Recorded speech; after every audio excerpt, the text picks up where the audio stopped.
I mean, like, I would like to research this. Is there religious money behind this movie? Like, this movie is very, like, has a very kind of, like, strong Christian message in a weird way. But most horror supernatural movies do. I guess that's in the sense where it's like, you know, the teenagers having sex get killed, all the sinners die, you know, and then we have to release his soul. Like, it's so much of that. Well, I mean, again, the Catholic Church is right, and Nick Cage Nick Cage loses faith, and then at the end is like, hey, guess what? I was wrong. But the question, the beginning scene, the opening scene, the witch comes back to life, but was she a demon, or was she just a witch? That was the same. She was the demon. That was the same demon. All right. That's how I read it. Oh, okay. I read it that it was the same demon. Same demon. Okay. Well, that brings us to I think we've talked a little bit about it, but our basically the time in which we ask, what the fuck? What the fuck are you doing?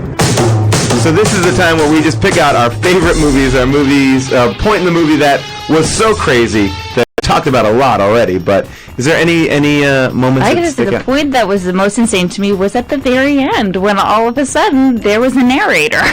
We hadn't heard at all through the rest of the movie. An hour and 39 minutes of no narrator, and then at the last second, narrator pops in. Not only does she pop in, but she cuts in saying, like, so, at the end of this, it's as though she's been talking to us the whole time. It was insane. I really, there's a recurring theme in which Nicolas Cage is having nightmares about the woman that he stabbed, and it wakes him up from his sleep. And in the last of these nightmares, he has the dream where he's stabbed the woman, and then she has the same look of horror on her face, but then she puts her finger in her mouth sexily, and, like, sucks her finger like a bloody dick because there's blood coming out of her mouth.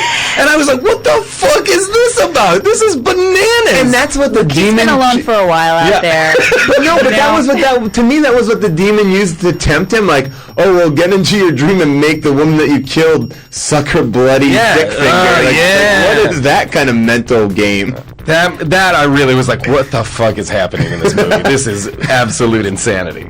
Couple moments for me. Yeah. Again, right when you first see Nick Cage and Ron Perlman, I immediately was like, oh, we're in it. You know, just the smug, just that smug it's like sort a cop movie. Yeah, just like a cop movie. And by the way, he's not in amazing shape in the sense of how is he able to wear chainmail and swing a broadsword? You know.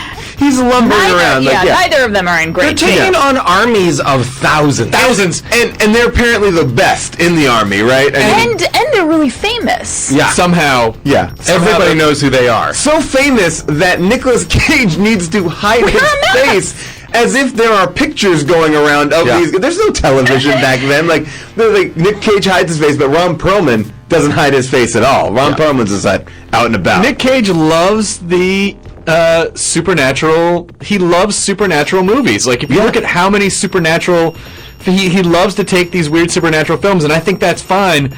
But this one was baffling. I think for me, a big.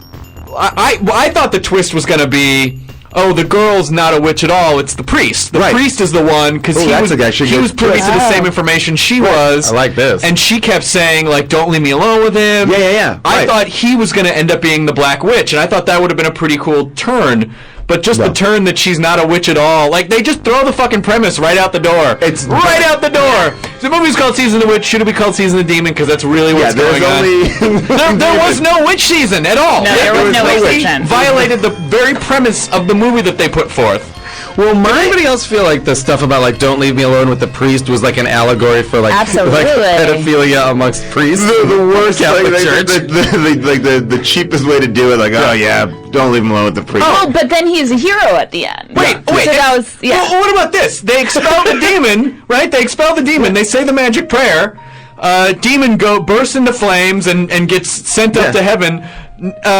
And then the couple, like, Nick Cage dies or whatever, and then you look over, and the girl whose body it was inhabiting she's just a wet, naked girl on the ground. Yeah, like, she's wet and naked. Where did her body come from? And why is she naked? Like her body just came back to Earth? I mean, I have a whole problem. My what the fuck moment is really about the end, when the demon finally shows itself as this kind of badly CGI'd Jar Jar Binks. It looks like the worst Halloween mask you'd buy in a costume shop of like scary skeleton, and his voice is not bellowing. It's kind of like, "Hey guys, watch it." Yes. Like there's something scary about this voice. This is the scary demon. He's like, "I told you, give me back my book." And then at one point his superpower is that his wings grasp Ron Perlman and then he bakes him. He has like a little microwave, a devil microwave. Which was really sad because that's how Ron Perlman didn't want to die. Yeah. You remember at the beginning he said he wanted to die by fire. Yeah. What did you describe it as? Did you say the fire hug? Yeah, the fire hug. Plus 2 fire hugs. Yeah, that demon's Death by voice. fire hug. I mean, by the way, you could do the same quality CG on your iPhone. Oh, easily.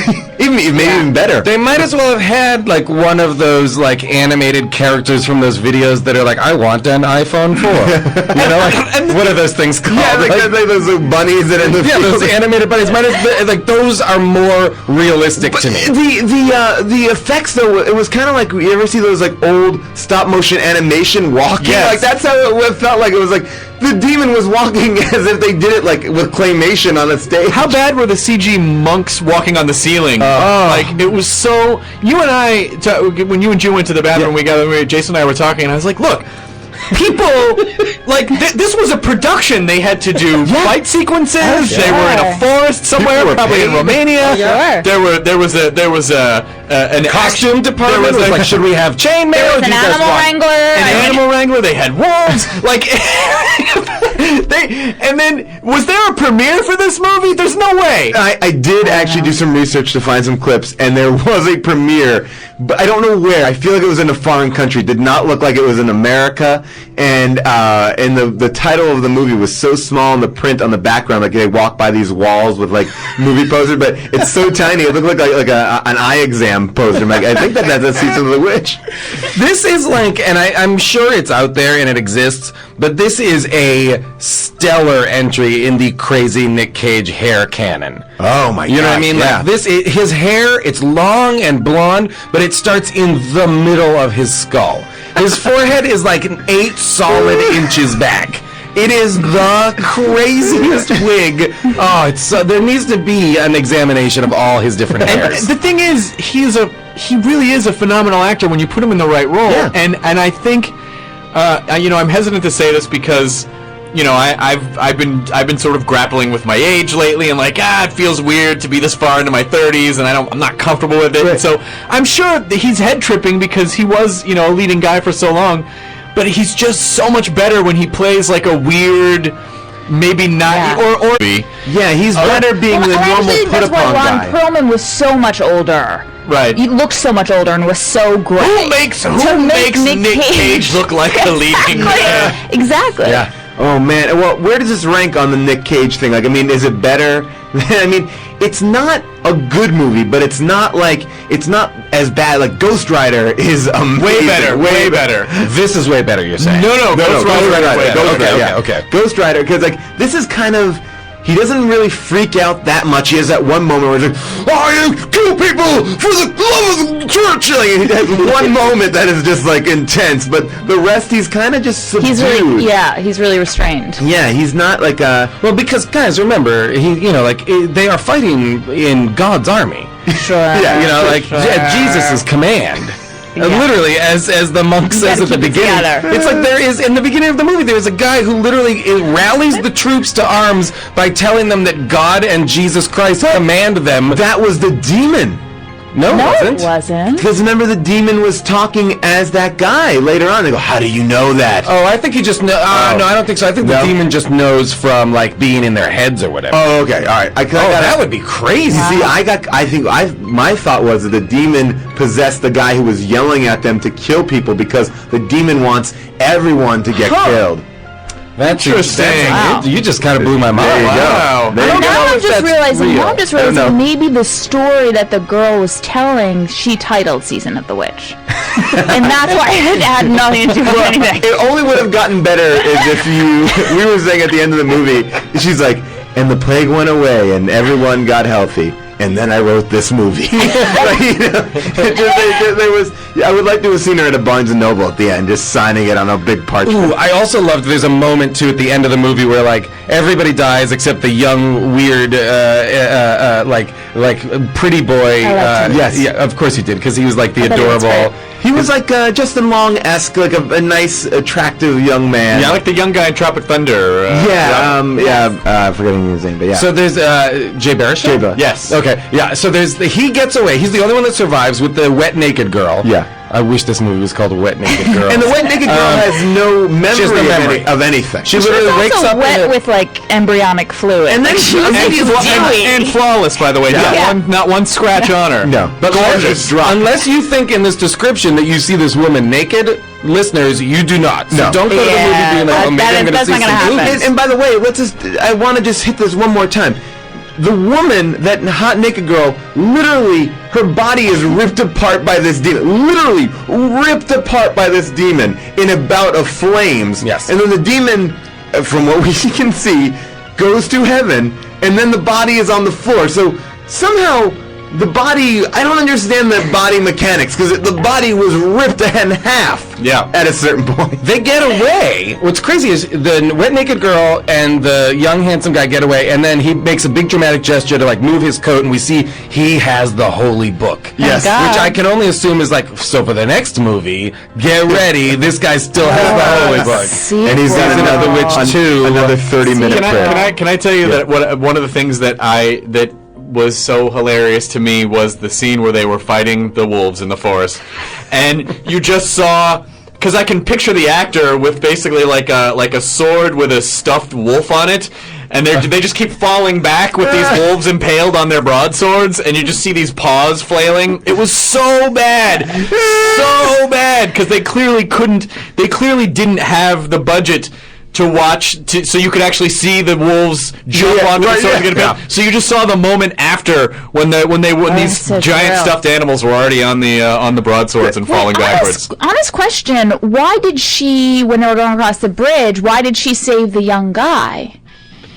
I because She was not she demonic? needed people to get to. She wanted Oh, to get to the right, Abbey. the That end the game whole was thing. getting there, and he would help her. get Okay, there. I thought, because I remember thinking that too, because I thought she was then going to use him somehow. In some way. But no, the fact is, she did not. Well, now with every movie, I think we learn a lot about ourselves and our lives. So now it is time for June's life lessons. Yes. Life lessons. Okay, guys, these are my takeaways from the movie, because I watch movies in kind of like a Brechtian way. It's not just about enjoying them. It's also about learning something. Lesson number one. Brechtian. By the way, June most scared out of all four I of had a us. couple points I was really scared, really, especially at the beginning. Oh my God! Oh, why would you do Which that? had one eye. Okay, lesson number one, save your work. Make a copy of whatever you're writing, because that was the whole thing. They could not get another.